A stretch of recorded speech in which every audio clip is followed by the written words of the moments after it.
দুপাশে দুটো গিম্বেল নিয়ে বসেছি আজকে আপনাদের সাথে কিছু আলোচনা করব বলে। এই গিম্বেলটা হচ্ছে জিওনের, এটাও জিওনের। এটা জিওন ওয়েবেল এস যে মডেলটা, অনেক পুরনো মডেল, কিন্তু এখনও আমার মানে অসাধারণ কাজ করে। কিন্তু এর পেলোড ক্যাপাসিটি খুবই কম। মানে আমার এই যে হাতে ক্যামেরাটা দেখছেন, এটা হচ্ছে প্যানাসোনিকের মিররলেস ক্যামেরা। এটার ওয়েট একদমই হালকা। এইটা দিয়ে আমার এই গিম্বেলের সাথে অ্যাপ্রোপ্রিয়েট কাজ করে, মানে কোনো অসুবিধা হয় না। মানে একদম আমি তো এতদিন ধরে কাজ যেটা করলাম, আমার কিন্তু খুব ভালো কাজ করছে, এখনও পর্যন্ত করছে। তো এই গিম্বেলটা নিয়েও আমি এপিসোড করেছিলাম, আপনারা দেখতে পারেন। এটা খুবই হালকা গিম্বেল একটা, মানে হাতে কোনো জোরই পড়ে না বেসিক্যালি। ভালো গিম্বেল। আর এর কি বলবো, ব্যাটারি ব্যাকআপ বা সমস্ত কিছু, জিওনের যেটা ব্যাটারি ব্যাকআপ কিন্তু দারুণ। আমি মানে এত বছর ধরে ইউজ করছি এটা, আমার এখনও পর্যন্ত সমস্যা হয়নি। মানে একদিন যদি আমি মানে ফুল চার্জ করলে আমার সারাদিন টেনে দেয়। মানে আমার চার্জ নিয়ে কোনো সমস্যা হয়নি এখনও পর্যন্ত। তো এইটা জাস্ট এখন সরিয়ে রাখছি আমি। আপনাদের আজকে নতুন যে গিম্বেলটা, এই পাশে যে গিম্বেলটা, এই গিম্বেলটা নিয়ে আজকে একটু দেখাবো, আলোচনা করব কেন এটা কিনলাম আমি। তো এইটা সরিয়ে রাখছি এবার। এই যে গিম্বেলটা, এটা হচ্ছে জিওনের ক্রেন 4। এই যে বাক্সটা আমার এখানে দেখতে পাচ্ছেন, এটা হচ্ছে জিওনের ক্রেন 4 গিম্বেল। আর এইটা হচ্ছে উপরের বাক্সটা, আর তার মধ্যে এরকম একটা অ্যাটাচি টাইপের বাক্স দেওয়া হয়। এই বাক্সটাও খুব সুন্দর, মানে কোয়ালিটি একটা বাক্স। বাক্সটার মধ্যে গিম্বেল ছিল, আর এইখানেও অ্যাসেসরিজগুলো রয়েছে। তো এই একটা বাক্স দিয়েছে, বাক্সটা কিন্তু ক্যারি করার জন্য খুব ভালো একটা বাক্স। এইবার এই যে মানে এখন জিওন ক্রেন 4টাই কেন নিলাম, আপনারা কোশ্চেন করতে পারেন যে DJI RS4টাও তো বেরিয়ে গেছে, RS5 সেটাও তো বেরিয়েছে, তো সেটা কেন নিলাম না, আমি কেন ক্রেন 4টাই নিলাম। দেখুন, এক একজনের এক একটা মানে কোম্পানির ওপর কি বলবো, মানে ফেথ যেটা থাকে। মানে আমার যেমন জিওনের প্রতি একটা ফেথ মানে অসাধারণ। আমি যেমন নিকনের প্রতি আমার একটা বিশাল আমার একটা মানে ভরসার জায়গা, আমি সবসময় নিকনই ইউজ করি, আমি কিন্তু অন্য কোম্পানি ইউজ করি না। তেমনি আমার জিওনের প্রতি আমার একটা ভালোবাসা জন্মে গেছে, যার ফলে আমি এটা কিনলাম। এই গিম্বেলটা ক্রেন 4 যে গিম্বেলটা, এটার মানে অনেক মানে আমি যদি বলি 10টা ফিচার্স বা 12টা ফিচার্স যদি আমি বলি, তাহলে সেই ফিচার্সগুলো কি কি আমি আস্তে আস্তে বলবো। সেই ফিচার্সগুলো আপনারা বুঝতে পারলেই আমি কেন কিনলাম, তখন আপনারা ডিসিশন নিতে পারবেন। পরে আলটিমেটলি ভিডিওটা পুরোটা দেখার পর আপনারা বুঝতে পারবেন যে আমি কেন ওই গিম্বেলটা নিলাম। DJI কোম্পানিও তো নিতে পারতাম, লেটেস্ট ছিল, কেন নিলাম না? অনেক কারণ। প্রথম কারণ হচ্ছে এটা হচ্ছে পেলোড ক্যাপাসিটি প্রায় 6 কেজি, ভাবতে পারছেন। আর আমার ওই গিম্বেলটা কত ছিল, 1 থেকে 1.5 কেজি। এইটা হচ্ছে প্রায় 6 কেজি। আমি আজকে ক্যামেরা লাগিয়ে দেখাবো না, এর পরের এপিসোডে আমি আবার অন্যান্য জিনিস দেখাবো। এখন আমি যে শ্যুটটা করছি Z6 III দিয়ে, তো আমি এখন Z6 III এটা লাগাতে পারছি না, বা আমি ইচ্ছা করলে আমি DSLR লাগাতে পারতাম, কিন্তু আজকে দেখাবো না। টোটাল গিম্বেলটা সম্বন্ধে একটু বলি। এটার পেলোড 6 কেজি মতন পেলোড নিতে পারে। ভারী ক্যামেরা যদি হয়, যেমন আমার ওই গিম্বেলটা আমি নিলাম, প্রথম উদ্দেশ্যটা হচ্ছে আমার Z6 III যখন নিয়েছি, তার সাথে যে লেন্স নিয়েছি, সেই লেন্স আর Z6 III বডি ওইটাতে আমার সাপোর্ট করছে না। নিলে পরে ঘুরে যাচ্ছে, কিছুক্ষণ চালানোর পরেই মোটর আর নিতে পারছে না, বন্ধ করে দিচ্ছে। কিন্তু আমার এই ক্যামেরা দিয়ে যখন আমি ওইটা যখন লাগাচ্ছি, তখন কিন্তু একদম ভালো ঠিকঠাক চলছে। তো যার ফলে আমাকে নিতে বাধ্য হলাম আমি, যে আমার Z6 III যেহেতু এখন ক্যামেরাটা +85 +135 যে লেন্সগুলো, ভারী লেন্সগুলো যেগুলো, সেই লেন্সগুলো যাতে আমি ব্যবহার করতে পারি, যার জন্যে আমি এই ক্রেন 4টা নিলাম। তাহলে ক্রেন 4-এর নেওয়ার একটাই পেলোড ক্যাপাসিটিটা অনেক বেশি। টোটাল এটার যা ওয়েট, মানে শুধু গিম্বেলটার ওয়েট প্রায় 1 কেজি 600 মতন, এটা গিম্বেলটা। তো 1 কেজি 600, আর আমার ক্যামেরার যদি ওয়েট লেন্স যদি আমি 85 mm লাগাই, আমার ক্যামেরার ওয়েট ম্যাক্সিমাম 1.5 কেজি হবে। তাহলে 3 কেজি, 3.25 কেজি বা 3.5 কেজি আমার পেলোডে হয়ে যাচ্ছে আমার। আর যদি আমি 135টা লাগাই, সেক্ষেত্রে আমার 4 কেজির উপরে চলে যাবে, মানে সব মিলিয়ে। তো ওইটা আবার পরে একটা এপিসোড দেখাবো যে 135 দিয়েও এই গিম্বেলে কত সুন্দর কাজ করে। এইটা প্রথম যেটা বললাম আপনার পেলোড। তারপরে মেন যেটা এর ব্যাটারি ব্যাকআপ ওরা বলছে মানে কোম্পানি বলছে 12 ঘন্টা, কিন্তু আমি মানে কি বলবো, আমি 12 ঘন্টা ধরলামই না, আমি ধরলাম 10 ঘন্টা। 10 ঘন্টা আরামসে। তখন আমার ওই গিম্বেলটা যদি এতদিন পুরোনোর পরে যদি আমি একবার চার্জ দিলে আমার সারাদিন চলে যায়, সেক্ষেত্রে আমার এই গিম্বেলটাও সারাদিন চলে যাবে। 12 ঘন্টা কোম্পানি বলে, কিন্তু 12 ঘন্টা যাবে কিনা আমার একটু সন্দেহ আছে। 9 থেকে 10 ঘন্টা তো যাবে, এনাফ। একটা কাজে গেলে পরে সব শটই তো আমি গিম্বেলে নেব না। এখন একটা চল হয়ে গেছে, যারা ভিডিওগ্রাফি করেন তারা সাধারণত কী হয়, সারাক্ষণ সকাল থেকে রাত পর্যন্ত যতক্ষণই কাজ করুক সবসময় একটা গিম্বেল দিয়ে শট নেবে। কিন্তু সবসময় গিম্বেল প্রয়োজন হয় না। আমি এত বছর ধরে আমি কাজ করছি, আমার কিন্তু সবসময় গিম্বেলের শট আমার প্রয়োজন হয়নি। একটা ধরুন 20 মিনিটের যদি একটা প্রজেক্ট হয় বা 15 মিনিটের যদি প্রজেক্ট হয়, ম্যাক্সিমাম 6 থেকে 7 মিনিট গিম্বেলের শট থাকবে, আর বাদবাকি শোল্ডার বা ট্রাইপডে নিতে হবে। তবেই কিন্তু একটা মজা আসে মানে ভিডিওগ্রাফির ক্ষেত্রে। তো সেক্ষেত্রে আমারও যদি এটা 10 ঘন্টা যদি ব্যাকআপ দেয়, আমার সারাদিনে আমার মনে হয় না চার্জ দিতে হবে। যদিও বা চার্জ দিতে হয়, 1.5 থেকে 2 ঘন্টার মধ্যে ফুল চার্জ হয়ে যাচ্ছে। 1.5 থেকে 2 ঘন্টা ভাবা যায়, 1.5 থেকে 2 ঘন্টা ফুল চার্জ, আবার 12 ঘন্টার মানে 9-10 ঘন্টার ব্যাকআপ পাবেন। তো ব্যাটারি কোনো সমস্যা নেই। এবার এইখানে ধরুন এটা লাগালেন হ্যান্ড রেস্ট, যেটা সেটা আপনি এই অ্যালাইন কি আছে, অ্যালাইন কি দিয়ে এটা টাইট দিয়ে আপনার এটা লাগাতে পারেন। এই একটা জিনিস যেটা আমি এক হাতে যখন কাজ করব তখন এইটা যদি নিয়ে নিই, লাগানো থাকে, তাহলে আমার অনেকটা সাপোর্ট আমি পেয়ে যাব। আর একটা কি, এর সাথে আবার এরকম একটা হ্যান্ডেল দিয়েছে, মানে আপনার ডবল হাত যাতে আপনি ব্যবহার করতে পারেন। মানে এই পাশে এইটা লাগালেন, আর এই পাশে এই হ্যান্ডেলটা আবার এইখানে লাগালেন।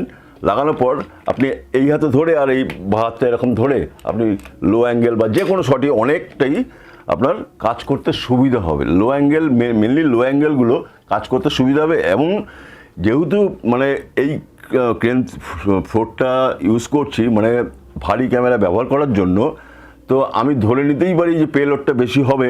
মানে আমার টোটাল সেট আপটা 4 কেজি 4.5 কেজি আমি ধরে নিচ্ছি হবে। কনস্ট্যান্ট এক হাত দিয়ে 4 কেজি 4.5 কেজি কাজ করাটা, ধরে কাজ করা খুব মুশকিল। তখন কিন্তু আপনাকে যদি এরকম একটা সাপোর্ট পাওয়া যায়, তাহলে অনেকটাই কাজের সুবিধা হয়। যেমন ওই গিম্বেলটার মধ্যেও আপনার মানে এক্সট্রা একটা হ্যান্ডেল লাগানো যায়, ওটা আমি আলাদা করে কিনেছিলাম। তো কিনে আমি ওটার মধ্যে কিন্তু আমি ডবল গ্রিপ করে নিয়েছিলাম।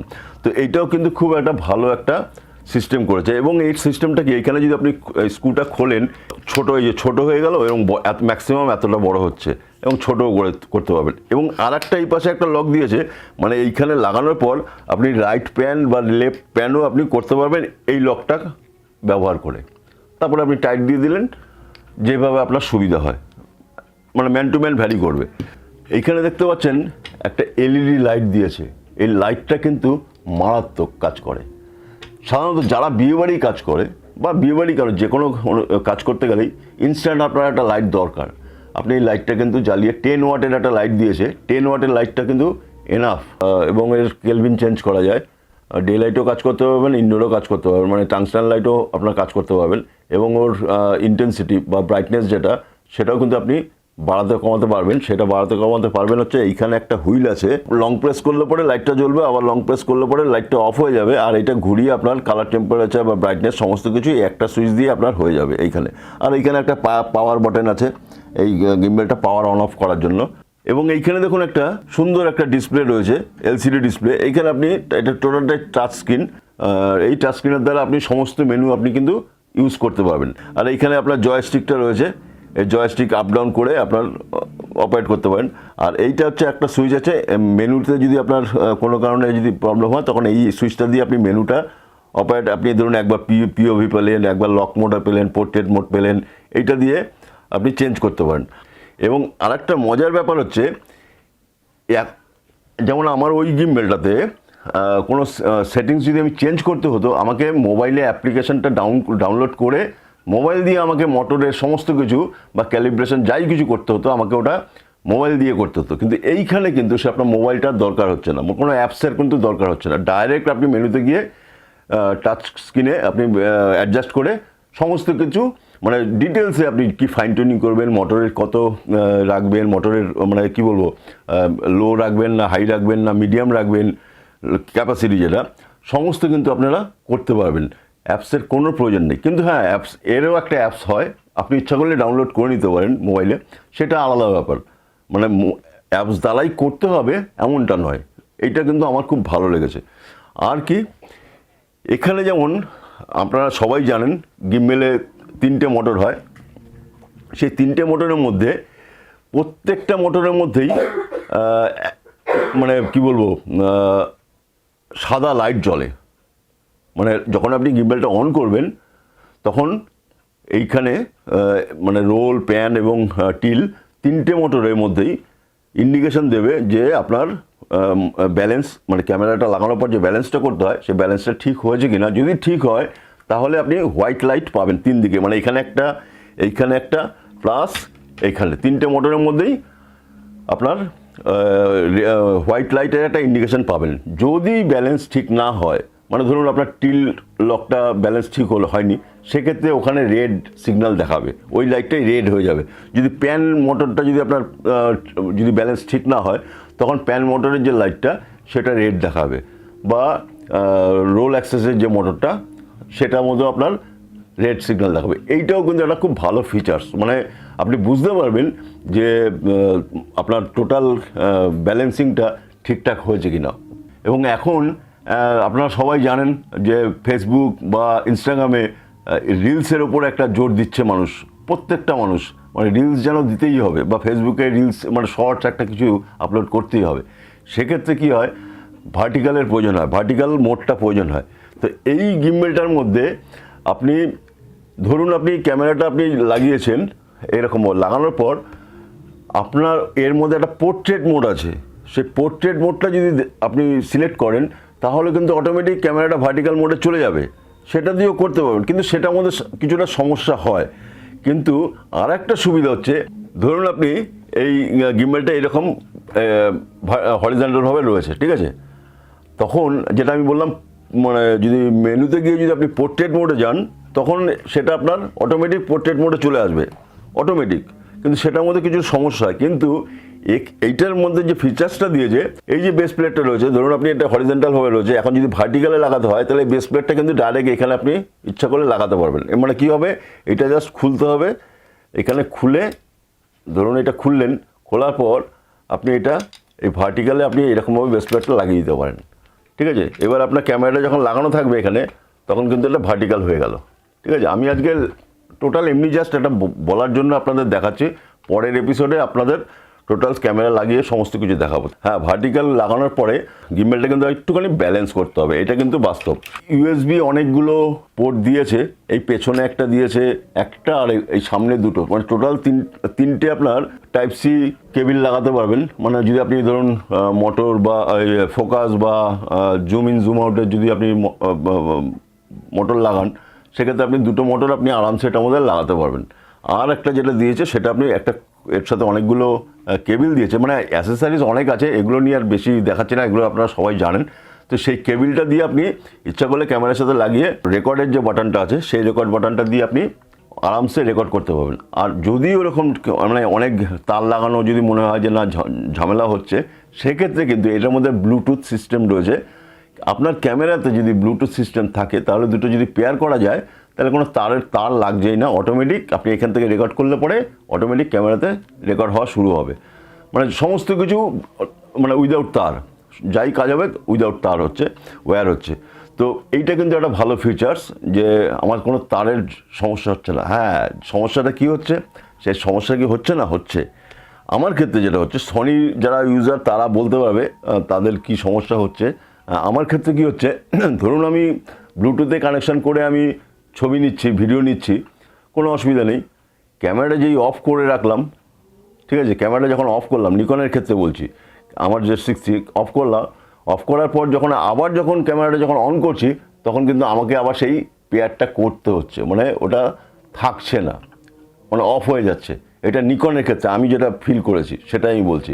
কিন্তু সনির যদি ক্যামেরা হয়, সেটা যারা ইউজ করে সনি তারা বলতে পারবেন সেই সমস্যাটা হয় কিনা, ক্যামেরা অফ করার পর আবার তাকে পেয়ার করতে হয় কিনা। তো যার ফলে আমার কি হচ্ছে, আমার মনে হচ্ছে মাঝে মাঝে মনে হচ্ছে না তারটা হলেই ভালো হয়, তাহলে আমার সবসময় পেয়ার করতে হবে না। তো এই একটা সমস্যা, কিন্তু আপনি হবে, কাজ হচ্ছে, মানে একদম আরামসে কাজ হচ্ছে, কোনো ডিস্টার্ব নেই এবং যথেষ্ট ফাস্ট হচ্ছে। আর কি, এইটার মধ্যে জয়স্টিকটা যেমন খুব সুন্দর কাজ করছে, একদম স্মুথ কাজ হয়, এবং এর ডিটেলসে মানে একটা ভিডিওতে করতে গেলে অনেক লম্বা হয়ে যাবে, যার ফলে আজকে ভিডিওতে যাবো না অত কিছু। এর মধ্যে অনেকগুলো সেটিংস আছে, সেই সেটিংসগুলো যদি আপনারা করতে পারেন, মানে স্মুথ ফুটেজ যেগুলো হয় সেই ফুটেজই পাবেন। আমার ওই গিম্বেলটার মধ্যে কিন্তু আমি সেই সেটিংসগুলো, মানে মোটরের সেটিংসটা আমি কী রাখবো, 3টে মোটরের যে আমি সেটিংস করব, আমি এতদিন যে ব্যবহার করেছি ওই গিম্বেলটা, আমার কিন্তু আমার মন মতন আমি ওই মোটরটা আমি সেট করে নিয়েছি, মানে স্মুথ যাতে ফুটেজটা পাই। এইটাতেও কিন্তু আমার করা আছে, আমি নিজের মতন আমার মতন করে নিয়েছি, যাতে আমি কোনো মানে যাই করি আর যেন স্মুথ হয়। এবং ক্যালিব্রেশন এটা মাস্ট, এবং যখনই আপনি একটা ক্যামেরা, নতুন ক্যামেরা বসাবেন, নতুন যখন মানে ধরুন একটা 35 একটা লেন্স লাগিয়েছেন, তারপরে আপনার দেখা গেলো 85 যদি আপনি লাগান, সেক্ষেত্রে সঙ্গে সঙ্গে কিন্তু একটা ক্যালিব্রেশন এটা করা যায়, মানে একদম কোনো ঝামেলা নেই। ক্যামেরা লাগানোর ক্যালিব্রেশন এখানে আপনার চিহ্ন রয়েছে, একটা অপশান আছে, ক্যালিব্রেশনটা দিলে পরে অটোমেটিক ক্যালিব্রেশন হয়ে যায়। আর এর সাথে যেটা একটা দিয়েছে, মানে একটা ম্যাগনেটিক এরকম একটা কয়েনের মতন, এই যে এইখানটায় আপনি এখানে রেখে দিতে পারেন, মানে ক্যামেরার সাথে বেস প্লেট যেগুলো লাগানোর জন্য সুবিধা হয়, তো তার জন্য এরকম একটা ম্যাগনেটিক কয়েনের মতন দিয়েছে। আর যেটা দিয়েছে আপনার বড় লেন্স যখন লাগাবেন তখন তার সাথে কিছু সাপোর্টিং মানে রয়েছে জিনিসপত্র, অ্যালাইন কি আছে, যেটা আপনার এই দুটো লাগাতে গেলে অ্যালাইন কিন্তু মাস্ট, এখানে অ্যালাইন কি দিয়েছে, সেই অ্যালাইন কি দিয়ে আপনাকে এটা লাগাতে হবে। হ্যাঁ, এইখানে একটা কথা বলি, এই গিম্বেলটাতে এই একটা সমস্যা, যতবারই যদি এই দুটো লাগাতে হয় ততবারই কিন্তু আপনাকে অ্যালাইন কি দিয়ে লাগাতে হবে এবং খুলতে হবে, মানে বাক্সের মধ্যে যখনই রাখতে যাবেন তখন কিন্তু সেই অ্যালাইন কি দিয়ে খুলতে হচ্ছে। কিন্তু যেটা আপনার DJI নতুন যে মডেলটা বের করেছে, সেটার কিন্তু ওর হ্যান্ডেল যেটা রয়েছে, মানে এটা কিন্তু কম্বো সেট, ওইটারও কম্বো, কিন্তু ওর হ্যান্ডেলটা যেমন চট করে খুলে আপনি বাক্সে রেখে দিতে পারছেন, কিন্তু এইটা খুলতে গেলে কিন্তু এই অ্যালাইন কিটা খুব দরকার। অ্যালাইন কিটা যদি হারিয়ে যায় তাহলে কিন্তু মুশকিল খোলা বা লাগানোর জন্য, এই অ্যালাইন কিটা কিন্তু যত্ন করে রাখতে হবে, এটা কিন্তু একটা ফ্যাক্ট। এবং আরও কিছু অ্যাসেসারিজ দিয়েছে এখানে, তো ছোটোখাটো জিনিস এখানে অনেক কিছুই আছে, তার আছে। ও যেটা আপনাদের ভুলে গেলাম, দেখাচ্ছি দাঁড়ান, এই একটা বেস প্লেট আর একটা বেস প্লেট দিয়েছে, মানে একটা ছোটো মাউন্টের মতন। এটাও মানে কী বলবো, আমার এখন কাজে লাগছে না, কিন্তু অনেকের ক্ষেত্রেই কাজে লাগে। যেমন আমার ওই ক্যামেরাটার ক্ষেত্রে আমার ওইটারও আছে, তো আমার ওই ক্যামেরাটাতে ক্ষেত্রে লাগে, কিন্তু আমার এইখানে লাগছে না এটা।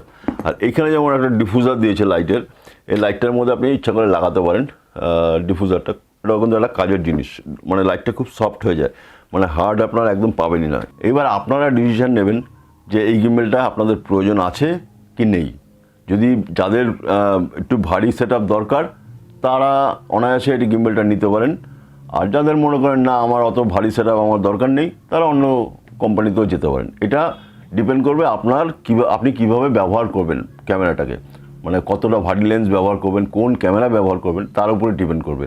আমার ক্ষেত্রে যেমন আমার এটা মনে হয়েছে যে আমার পক্ষে, আমার যা কাজ সেই কাজের হিসাবে আমার এই গিম্বেলটা আমার পক্ষে ঠিক আছে, আরেকজনের পক্ষে নাও হতে পারে, সেটা ডিপেন্ড করবে।